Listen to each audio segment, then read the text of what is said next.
আসসালামু আলাইকুম। আশা করি সবাই ভালো আছেন। বাইরে তো সচরাচর গিয়ে খাবার-দাবার খাওয়াই হয়। কিন্তু বাসায় সবসময় আসলে সব খাবার তৈরি করা হয় না।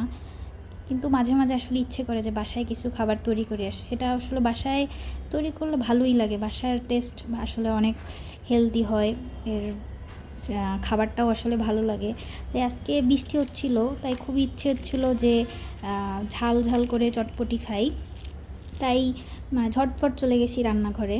গিয়ে দেখি যে আসলে সব কিছুই আছে। শসা বলুন, তারপর ডাল-টাল যা লাগে সবই বাসায় ছিল। তারপর খুঁজে দেখি যে ফুচকাও পাওয়া গেছে। তাই এই দেখে তো আর আমার কে সামলায়। তাই তাড়াতাড়ি করে চটপটি বানাই ফেললাম। বেশি করে টক, ঝাল দিয়ে যদি চটপটি খাই তার টেস্টটা আসলে অসাধারণ হয়। কে কে চটপটি খেতে পছন্দ করেন অবশ্যই কমেন্টস করে জানাবেন।